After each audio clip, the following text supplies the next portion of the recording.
नमस्कार सभी को। दोस्तों आपने एक मीम्स देखा होगा कि हम करें तो करें क्या, बोलें तो बोले क्या। तो ये मीम्स तो आपने सोशल मीडिया पे देखा होगा, लेकिन हो सकता है बहुत जल्दी ये सारे शब्द आपको संसद में भी सुनाई दे, खास तौर पे राज्यसभा के अंदर। क्यों क्यों मैं ऐसा कह रहा हूँ? क्योंकि भैया संसद का विंटर सेशन शुरू होने वाला है और विंटर सेशन शुरू होने से पहले राज्यसभा सचिवालय ने कुछ बुलेटिन जारी किया है। इसमें कुछ गाइडलाइंस हैं जो अब आगे वाले सेशन में फॉलो करना है। गाइडलाइन क्या है पता है? कि आप संसद के अंदर, खासतौर पे हम राज्यसभा की बात कर रहे हैं, तो राज्यसभा के अंदर जय हिंद, वंदे मातरम जैसे जो राष्ट्रीय नारे हैं, आप उनको नहीं लगा सकते, उनसे आपको परहेज करना है। तभी मैंने कहा ना कि अब संसद में भी यही चीज़ बोला जाएगा कि फिर हम करें तो करें क्या, बोले तो बोले क्या। तो पूरी कहानी क्या है, आइए इसको आसान भाषा में समझते हैं। देखिए होता क्या है, सदन की कार्रवाई अच्छे ढंग से सुचारू रूप से चलती रहे, इसके लिए कुछ गाइडलाइंस जारी किया जाता है, कुछ डेकोरम होता है, डिसिप्लिन मेंटेन किया जाता है। और इस बार सांसदों को सलाह ये दी जा रही है कि वो अपने भाषणों के अंत में जय हिंद या वंदे मातरम जैसे शब्दों का उपयोग करने से परहेज करें।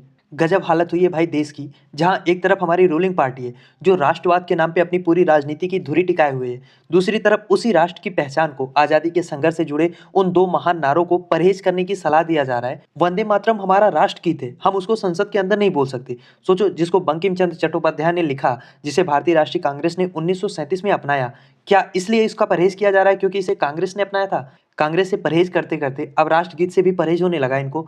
ये गीत दशकों तक और अभी भी आज़ादी के जो दीवाने हैं, हर भारतीय के लिए एक इंस्पिरेशन का स्रोत रहा है। और अगर हम जय हिंद की बात करें तो ये नारा हमारे नेताजी सुभाष चंद्र बोस ने दिया था। आज भी भारतीय सेना और हर भारतीय के लिए ये गर्व का विषय है। ये नारा लगाने से, जैसा कि मोदी जी भी कहते हैं, हमारे अंदर एक एनर्जी आती है। इससे कौन सा डिसिप्लिन भंग हो रहा है, इससे परहेज करके कौन सा डेकोरम हम मेंटेन कर लेंगे, ये तो अब हमारे नवनिर्वाचित राष्ट्रपति, उपराष्ट्रपति साहब ही बता पाएंगे। हालांकि इस सलाह पे, इस गाइडलाइन पे सबसे इमीडिएट और सबसे तीखी प्रतिक्रिया आई है पश्चिम बंगाल की मुख्यमंत्री ममता बनर्जी की ओर से। उन्होंने इसे राष्ट्रीय नायकों का अपमान बताया और सीधे तौर पे सत्ता पक्ष पे निशाना साधा। उन्होंने कहा कि हम क्यों नहीं बोलेंगे, ये नारा हमारी आज़ादी की लड़ाई का नारा है, जय हिंद नेताजी सुभाष चंद्र बोस का नारा है, और जो इससे टकराएगा वो चूर चूर हो जाएगा। जाहिर सी बात है, वो डायरेक्टली बीजेपी को टारगेट कर रही थी, क्योंकि बंगाल में वैसे भी सियासी पारा गर्म हो रहा है, चुनाव वहां पे होना है। एसआईआर के मुद्दे पे चुनाव आयोग और ममता बनर्जी आमने सामने खड़ी हैं। तो ऐसे में कुछ भी, कोई सा भी मुद्दा निकल के आ रहा है, उसको पूरी तरीके से भुनाया जा रहा है। और आपको पता है कि ममता बनर्जी भी एक फाइटर हैं, ऐसा नहीं है कि वो पीछे हट जाने वाली हैं। तो हर एक मौका, जैसे पिछली बार था ना कि मोदी जी ने एक दीदी ओ दीदी वाला नारा दिया था, जिसकी वजह से बीजेपी काफ़ी बैकफुट पे आ गई थी। उसका बहुत ज़्यादा पॉलिटिकल फ़ायदा ममता बनर्जी को बंगाल चुनाव में मिला था। तो ऐसी गलती अगर चुनाव के आसपास बीजेपी फिर से करती है, तो जाहिर सी बात है ममता बनर्जी उस मौके को भुनाएंगी। और मामला केवल मुद्दा भुनाने का भी नहीं है। देखिए, ये सीधे बंगाल की भावनाओं से जुड़ता है। नेताजी और वंदे मातरम दोनों बंगाल में रचा गया, ये बंगाल की विरासत है। और बीजेपी भी हमेशा कोशिश करती है, खासतौर पे सरदार पटेल और नेताजी सुभाष चंद्र बोस की विरासत को भुनाने का। लेकिन ये जो राज्यसभा से बुलेटिन निकला है ना, इसने कहीं ना कहीं बीजेपी को बैकफुट पे जरूर ढकेल दिया है। अब सवाल ये है कि ये फैसला अनजाने में लिया गया, कोई प्रशासनिक गलती है, या फिर इसके पीछे सोची समझी रणनीति है। देखिए, अनजाने में लिया गया फैसला तो आप इसको नहीं कह सकते, क्योंकि सत्ता पक्ष के नेता इसका बचाव करते हुए भी दिख रहे हैं। उनका मानना ये है कि ये सदन का डेकोरम बनाने के लिए है। उनके अनुसार नियमों में कोई बदलाव नहीं किया जा रहा है, बल्कि एक रिमाइंडर है कि सदन का काम संवैधानिक चर्चा से होगा, ना कि लगातार नारेबाजी करने से। तो सवाल ये है कि क्या हम ये माने कि भाजपा को ऑलरेडी आइडिया है कि इस बार इंडिया गठबंधन के सांसद, खासतौर पे टीएमसी के सांसद, सरकार को सदन में बुरी तरीके से घेरने वाले हैं। तो उसके लिए पहले से ही ऐसा डेकोरम बनाया जा रहा है कि ना आप नारेबाजी कर सकें, ना आप सरकार के खिलाफ कुछ बोल सकें। क्योंकि जो ये नारेबाजी होती है, वो भी कहीं ना कहीं अपना विरोध प्रकट करने का या अपनी बात रखने का एक तरीका होता है। और फिर आप इसको सदन की गरिमा के नाम से खारिज नहीं कर सकते। खासतौर पे जो हमारे राष्ट्रवादी नारे हैं, जय हिंद का नारा, वंदे मातरम का नारा, आप इसको कैसे कह सकते हैं कि ये सदन की गरिमा गिराता है? सदन की गरिमा होती क्या है? सदन की गरिमा तब गिरती है जब राज्यसभा का जो सभापति है वो निष्पक्ष नहीं रहता, क्योंकि वो एक संवैधानिक पद है। यह पद सुनिश्चित करने के लिए है कि सत्ता पक्ष और विपक्ष दोनों को समान अवसर मिले। लेकिन जब एक के बाद एक नियम ऐसे बनाए जा रहे हैं जो मुख्य रूप से विपक्ष की आवाज दबाए, तब गरिमा पे सवाल उठते हैं, ना कि नारेबाजी से सवाल उठ रहे हैं। गरिमा का मतलब चुप्पी नहीं होती है। गरिमा का मतलब होता है एक हेल्दी और तर्कसंगत बहस, चाहे वो तीखी भी हो, चाहे वो सरकार को कितनी भी चुभे। और अगर वंदे मातरम और जय हिंद बोलने से या नारेबाजी करने से गरिमा भंग हो रही है, तो जो सदन में, खासतौर पे लोकसभा, राज्यसभा, आप कहीं भी देखो, ये जो मोदी मोदी के नारे लगते हैं, क्या आपको नहीं लगता कि उस पे भी थोड़ा सा परहेज बरतने की गाइडलाइन जारी होनी चाहिए थी? और ये जो हमारे धनखड़ साहब राज्यसभा की कुर्सी पे बैठ के खुद को आरएसएस का एकलव्य बता रहे थे, यानी आप बैठे हैं राज्यसभा की कुर्सी पे और आप एक पॉलिटिकल पार्टी का जो सपोर्टर है, भाई आरएसएस भाजपा का ही सपोर्टर है, उसके आप एकलव्य बन रहे हैं, उसकी तरफ अपनी निष्ठा बता रहे हैं। क्या वो सदन की गरिमा का अपमान नहीं था? जब सत्ता पक्ष के मंत्री विपक्ष के सवालों का सीधा जवाब नहीं देते हैं, वो सदन की गरिमा का अपमान नहीं होता। पीठासीन अधिकारी सदन के मालिक नहीं होते हैं, बल्कि कस्टोडियन होते हैं। उनका काम नियमों को लचीले ढंग से लागू करना होता है, ना कि उन्हें हथियार बना के जितने भी डिसेंट हैं, जितनी भी असहमति है, उसको कुचलना होता है। पर ये गाइडलाइन तो कुछ उसी नक्शे कदम पे चलती हुई दिख रही है। और इतना ही नहीं, गाइडलाइन में और भी चीजें लिखी हुई हैं जो मैं अभी आपको बताऊंगा, जो ये साबित करेगा कि जो ये हमारे नए उपराष्ट्रपति आए हैं, ये एकलव्य बनने में धनखड़ साहब से भी एक कदम आगे हैं। बुलेटिन में आगे क्या लिखा है इसको भी समझिए कि जो अध्यक्ष है उसके फैसलों को आप सदन के बाहर या अंदर उस पर आलोचना या टिप्पणी नहीं कर सकते हैं। अब आप सोचिए ये कैसी गाइडलाइन है जो सदन से आ रही है, यानी कि सीधे सीधे जो अभिव्यक्ति की आजादी है, जो जवाबदेही है, उसको ही खत्म करने पे लगे हुए हैं। अगर अध्यक्ष कोई फैसला दे रहा है जो सदन के सदस्यों को, खासतौर पे विपक्ष की ही बात हो रही है, असंवैधानिक लग रहा है, बायस्ड लग रहा है, पक्षतापूर्ण लग रहा है,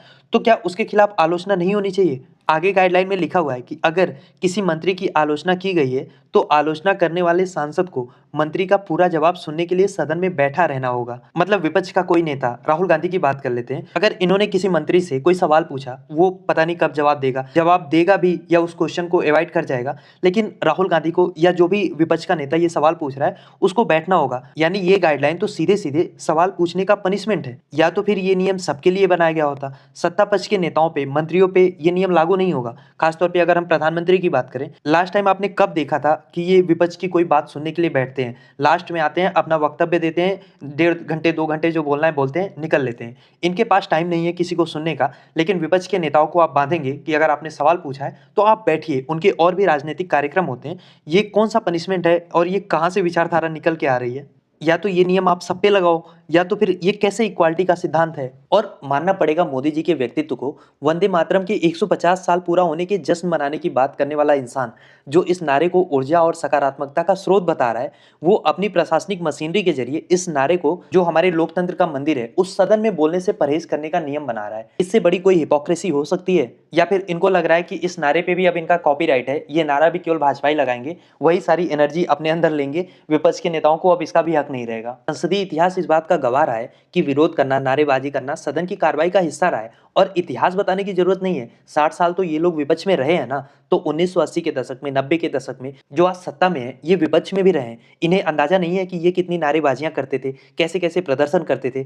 तब तो उसको कभी बैन नहीं किया गया, उसको कभी सदन की गरिमा के खिलाफ बताया नहीं गया। ये लोकतंत्र को माथे चढ़ा के, सदन के आगे माथा टेक के, उसका जो एक एक कतरा है ना, उसके डीएनए को ये खत्म करने पे लगे हुए हैं। जब सत्ता में नहीं थे, जो कुछ इन्होंने किया हुआ है, जो कुछ करके ये लोग सत्ता तक पहुंचे हैं, वो सारी चीजें अब इनको अमर्यादित लगने लगी हैं। दोस्तों, हम दुनिया भर में देख सकते हैं, दुनिया भर की संसदों में हर जगह डेकोरम मेंटेन करने के लिए नियम होते हैं, गाइडलाइन होते हैं। लेकिन उन नियमों का उद्देश्य होता है सदन को तानाशाही का मंच बनने से रोकना, ना कि चुने हुए प्रतिनिधियों की आवाज दबाना। सदन की शक्ति और गरिमा इस बात पे डिपेंड करती है कि उसका अध्यक्ष कितना निष्पक्ष है, विपक्ष को कितनी जगह दे रहा है। लेकिन जिस दिन अध्यक्ष को ये लगने लगता है कि वो संविधान से ऊपर है, उसी दिन लोकतंत्र की गरिमा सचमुच खतरे में आ जाती है। और केवल अध्यक्ष को ही नहीं, चुना हुआ जो प्रतिनिधित्व है, चाहे वो प्रधानमंत्री ही क्यों ना हो, जब उसको लगता है कि वो संविधान से ऊपर है, देश से ऊपर है, उस दिन सही मायने में लोकतंत्र की गरिमा खतरे में आती है, उसको ठेस लगती है।